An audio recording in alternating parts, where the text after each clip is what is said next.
રાજ્યમાં સામાજિક તત્વો પર ક્યારે લગામ લાગશે તે એક સળગતો સવાલ।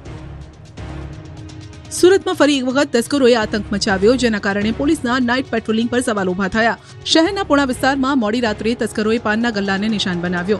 સીસીટીવીમાં સ્પષ્ટપણે જોઈ શકાય છે કે તસ્કરો સૌથી પહેલા પાનના ગલ્લાનું શટર તોડે છે, બાદમાં ગલ્લામાં રહેલ રોકડની ચોરી કરે છે। પાનના ગલ્લામાંથી તસ્કરો 8,000 રોકડ તેમજ સિગારેટ, માવાના સામાનની ચોરી કરીને ફરાર થઈ ગયા। પૂણા ગામ જેવા વિસ્તારમાં ચોરીની ઘટનાથી પોલીસના સબ સલામતના દાવા પોકળ સાબિત થયા છે। આ તરફ પોલીસે પણ સીસીટીવીના આધારે તપાસનો ધમધમાટ શરૂ કર્યો।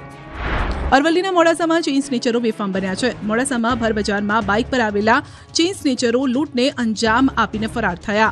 સીસીટીવીમાં જોઈ શકાય છે કે બાઇક પર દંપતી જઈ રહ્યું છે, જ્યાં બાઇક પર બે શખ્સો આવે છે અને પાછળ બેઠેલી મહિલાનો દાગીનો ઝૂંટવી બિંદાસ રીતે ફરાર થઈ જાય છે। તસ્કરો મોડાસા શહેરમાં જાણે કે આતંક મચાવી રહ્યા છે। મહિલાના ગળામાંથી 2 સોનાના દોરા, એક 3 તોલાનું મંગળસૂત્ર અને 1 તોલાનું ડોકિયાની લૂંટ કરીને ફરાર થયા છે।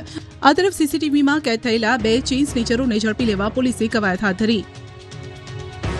હિંમતનગર શહેરમાં તેલના ડબ્બા ચોરતી ટોળકીએ આતંક મચાવ્યો। હિંમતનગર શહેરમાં તેલના ડબ્બા ચોર ગેંગ સીસીટીવીમાં કેદ થઈ છે। શહેરના છાપરિયા ચોકડી નજીક વેપારીના ગોડાઉનમાં આ ગેંગ ત્રાટકી। આ ગેંગ દ્વારા અલગ અલગ દિવસે 11 જેટલા તેલના ડબ્બાની ચોરી કરી હોવાનો ખુલાસો થયો છે। ગ્રાહકના સ્વાંગમાં આવતી ગેંગ ડબ્બા ચોરીને ફરાર થઈ જતી। સીસીટીવીમાં સ્પષ્ટપણે જોઈ શકાય છે કે 2 યુવકો અને એક સગીર વેપારીની નજર ચૂકવી તેલના ડબ્બાની ચોરી કરે છે, બાદમાં ત્યાંથી ફરાર થઈ જાય છે।